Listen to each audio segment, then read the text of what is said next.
What's up? Just got back from the ARG Indiana State Championships. I placed 16th playing Satellars. We only had 5 rounds. I don't know how many people we started with, but that would have been less than 64. Nothing too spectacular. I ended up going 2-2-1, both of my losses being Quillfort, who ended up, I think, placing first and third in Swiss anyways, so that wasn't too bad.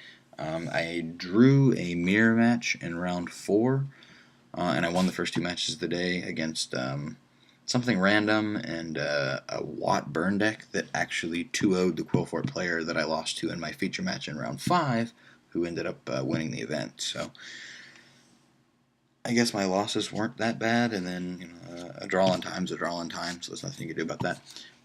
I play the deck quite a bit different than pretty much every other Satellar player does, though. I play super streamlined with only 8 main deck Satellars, starting off with only 2 deneb, 3 Altair, 1 Vega, 1 Unu, and 1 Alsham. Basically, once you get 1 deneb moving, that's enough to start searching for the Altairs that you keep searching through, to bring back the denebs and keep searching that way. All too often, the last things in the deck are copies of deneb. So the way you get those copies out of the deck is with Unu. So I really failed to see the purpose of playing 2 copies of Unu and 3 copies of deneb, when the only thing you were really using Unu for is to dump copies of deneb out of the deck that you didn't need after you had denebs moving already. Obviously, the redundancy of the deck is what leads to its consistency overall. But I only had 1 game all day, and I did a lot of testing before the event, obviously.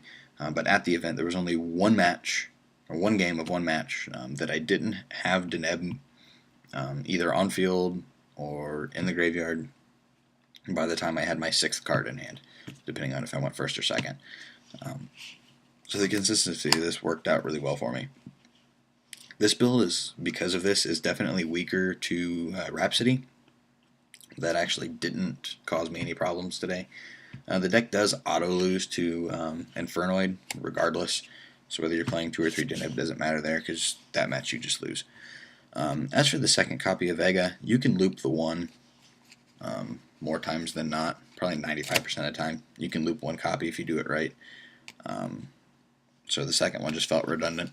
And then I chose to play the Alsham as a way to mitigate the upstart life gains. That's just pretty much all it was. I really like the lineup. I'm probably not changing that. 2 Honest, main deck because of Quillfort, and 2 Maxis, which more times than not is the 4th and 5th copy of Upstart Goblin. Well, because I didn't play Burning Abyss, otherwise it would be a little bit better than that. 3 Duality, 2 Duality, 3 Upstart, 3 Rhoda, 3 MST. Book, I never drew it. Soul Charge, I only drew once. Snatch Steal was irrelevant all day, except for in the mirror match that I never drew it in.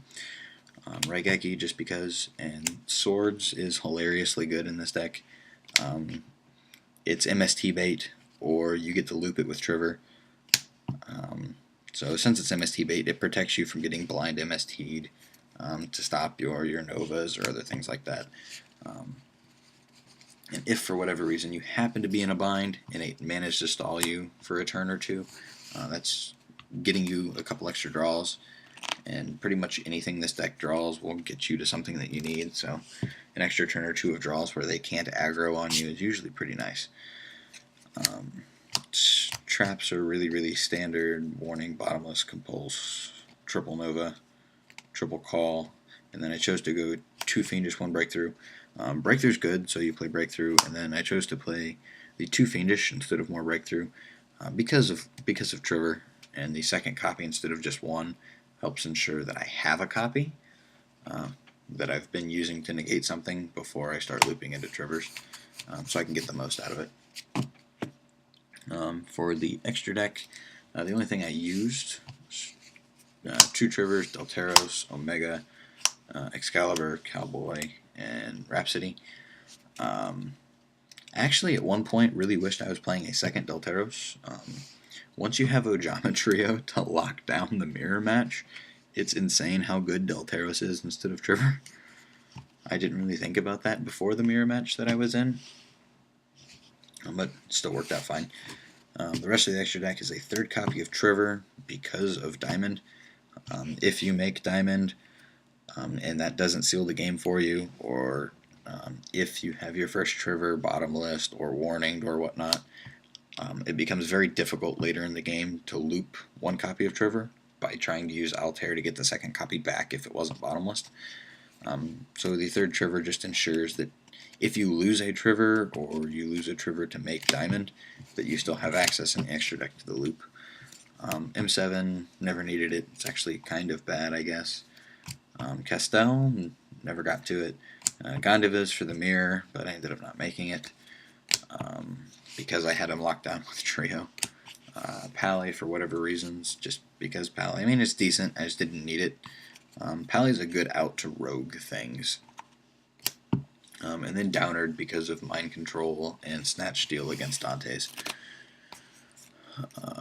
Side deck, Regal for Winda. Mind Control, D-Fisher because it's really good. 2 D-Fusions, didn't need them because of my matchups. 2 Zombie World. Zombie World is notoriously good against a lot of rogue decks. It's really good against anything Monarch related, and it's really good against Quillfort Disc. Similarly is Anti-Spell Fragrance. In my feature, I opened with both of these, and it was the nuts. The game just grinded out really, really long, and when it came time to when it mattered, he had a Chalice for my Altair and an MST for my Call of the Haunted. So, ended up not helping me. Trio, shits on the mirror, is really good against Quillfort. It's really good against Burning Abyss. Mirrors and D-Prisons, I think I cited in every match. I would think about trying to find a room to put these in the mirror. But it's actually really tough. If you cut the upstarts, you lose a little bit of consistency on the much smaller lineup of monsters that I'm playing. So I think the upstarts are kind of fundamental to that strategy. So citing them out is a little awkward. But I'll see where it goes. But that's it. Let me know what you guys think.